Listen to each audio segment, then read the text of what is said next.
Okay, let's ask a couple of family questions. Let's start with the first one, and I'm going to start with Jim and let it move out from there, because I know that he has some real strong thoughts on this.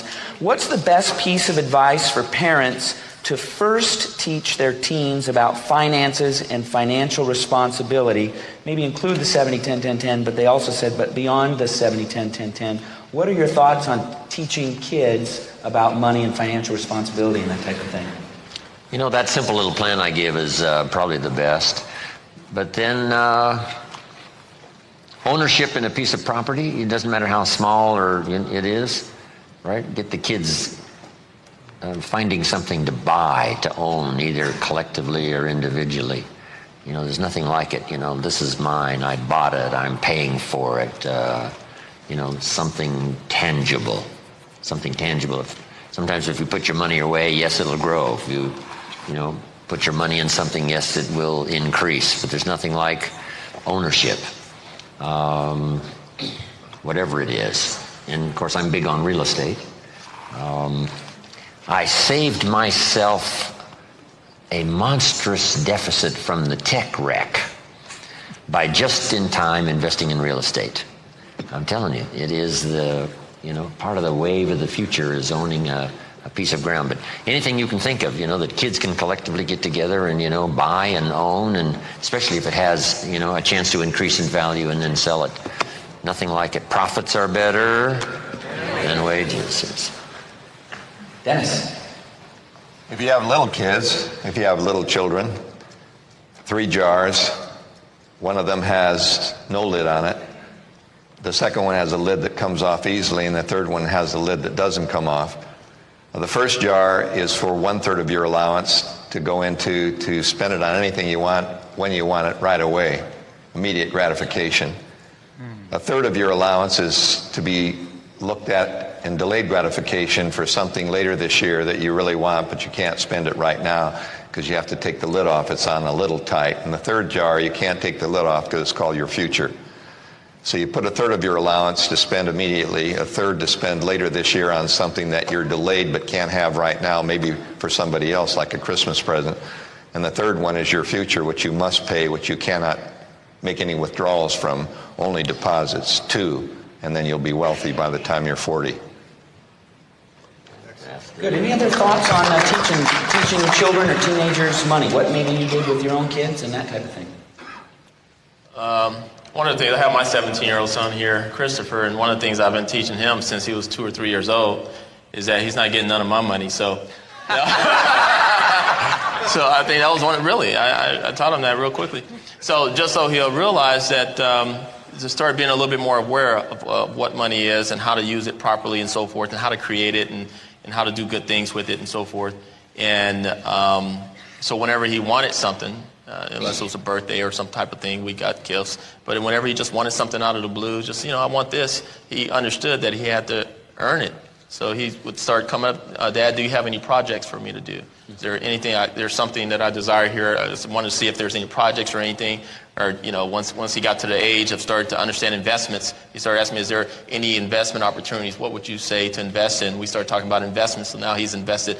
He probably has more money than most adults right now. He's 17 years old. I think I'm going to ask him for a loan later on. I'll ask you for a loan, Christopher. Does Christopher ever do like my Christopher does, and my girls too? They come up and they say, do you have anything we can do for money? And I say, sure, why don't you do this or do that, and I'll pay you, you know, X amount of dollars. And they say, well, do you have anything other than that I could do for some money? They work down to the lowest common denominator they can get away with. So they will do that for sure. And I do what Charlie Tremendous Jones said the other day, is that I started actually early on. I started, Christopher would come up and ask me if there's any projects, and I said, you know, there's so many projects I'm working on right now, I'm not going to get a chance to research all these books. And so I would get him to start researching some books and reading them and doing these book reports. And that got him into the personal development type of situation. So that was a good point. Then he started negotiating the prices, you know, after he learned how to negotiate and so forth. So, especially after he learned the colors, then he started working me real good. So anyway. Charlie, you got something that you've taught your kids? Well, number one, the different ages, but almost all my children started working at earning something at 6. And the one story that I felt was the greatest lesson of my life, being self-motivated, was Jeffrey selling greeting cards at age 6, and what I went through getting him to learn how to take the knocks. And we've done this with all of our children, because you'll learn to manage your money a little better when you learn to earn it. And I know many of us, you've heard say, well, I hope my children don't have to go through what I went through. And somebody alluded to this earlier, and I wish I could make my children go through a little more of what I went through. But we can't do that. Times change. But I think one of the keys is finding some ways to, within their means, to earn money, and then teach them what to do with it after they've earned it. Yeah, good old-fashioned lemonade stand with our 4 kids, and we make them buy the cups, and we'll loan them the money, but then they got to give it back to us and then buy the next round of cups and that kind of thing, and just make them earn the money and keep the other money. And we went on vacation, and my son started watching World Series of Poker. They got poker on television now, and then he said, hey, how about if we set up a blackjack stand on the side of the road? I'm thinking, yeah, 25 cents a hand, just stop on the way home. Kids, they got ingenuity. So anybody else some other tips that you have for kids? Donna? I think a real basic is a checkbook, or pretty much now it's the management of an ATM card. but a real basic. My son said, why do I need a checkbook?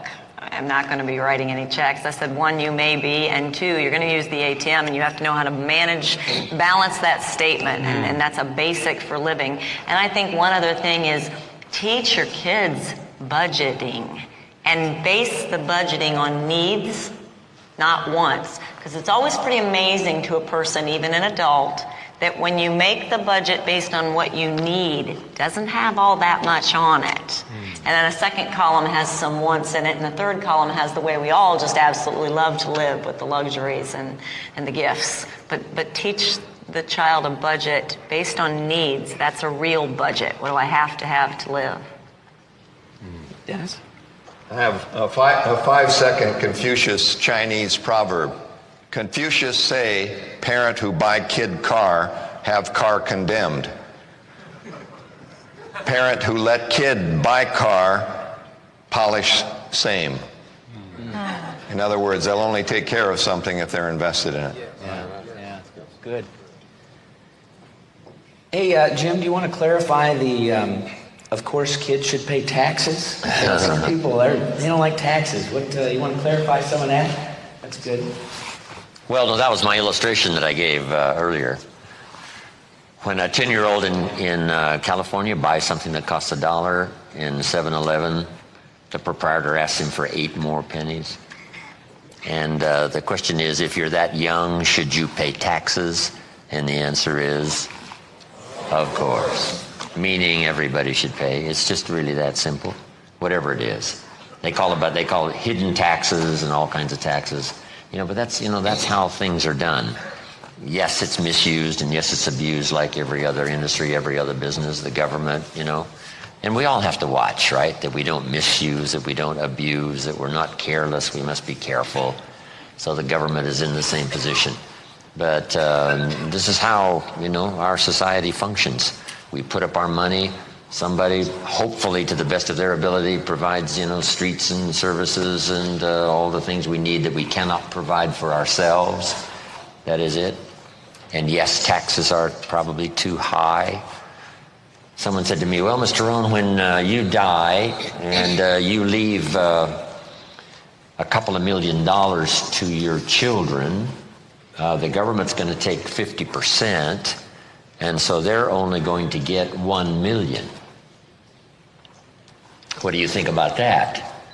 And I thought for a moment and said, well, here's then what I have to do. If I want them to get $2 million, I have to leave $4 million. So I'd rather go to work on that project than to try to get government taxes reduced.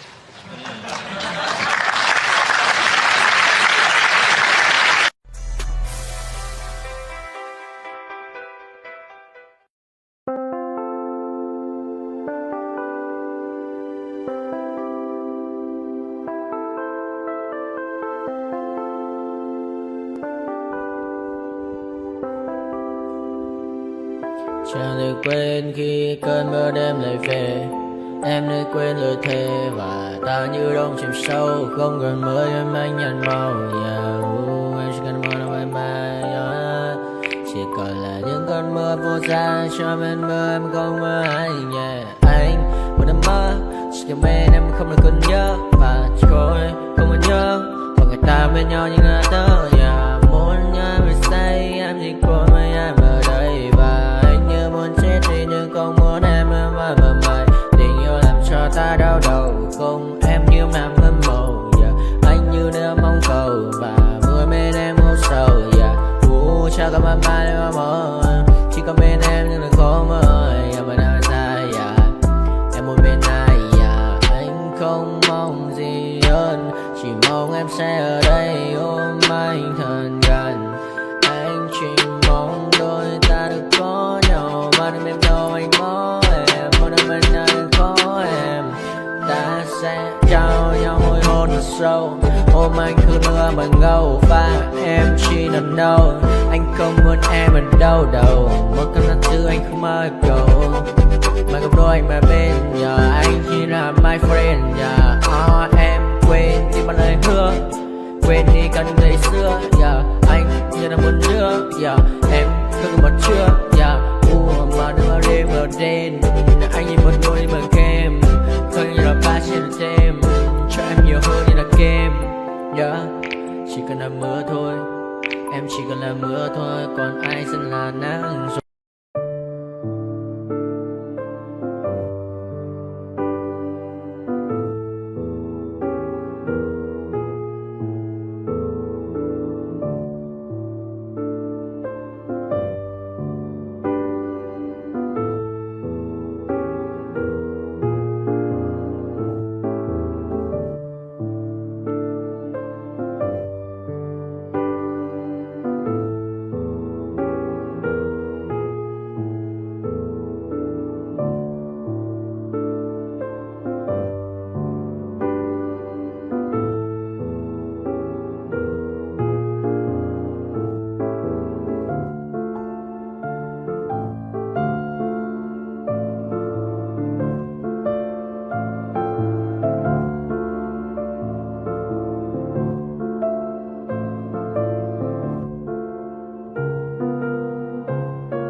to my party, we're just getting started. A life is a dream or a nightmare.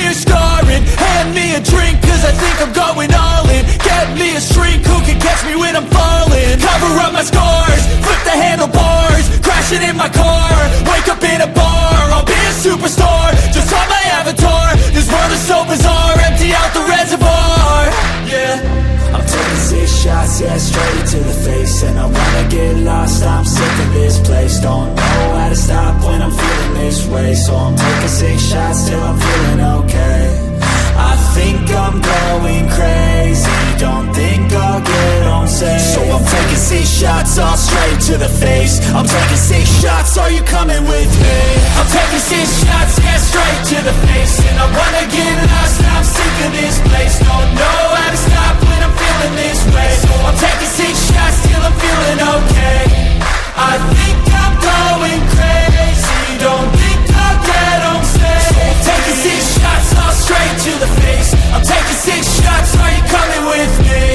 Sometimes you need to let loose, grab juice, get goose, tattoos, taboos, get screwed. Loosen up, buttercup, all those hate comments will never make you feel enough. We're all adequate graduates, hearts full of calluses, but we know calculus. Damn, ain't that fabulous? Can't wait to apply all those mathematicus. But we can't get a job that pays us enough. I'm about to pop off. Fuck you, you're lost. We all know that we never really want a boss. So I'ma do what I want to, something I can't undo. Yeah, I'ma do what I want to, something I can't undo. I'm taking 6 shots, yeah, straight to the face. And I wanna get lost, I'm sick of this place. Don't know how to stop when I'm feeling this way. So I'm taking 6 shots till I'm feeling okay. I think I'm going crazy, don't think I'll get home safe. So I'm taking 6 shots all straight to the face. I'm taking 6 shots, are you coming with me? I'm taking 6 shots, yeah, straight to the face.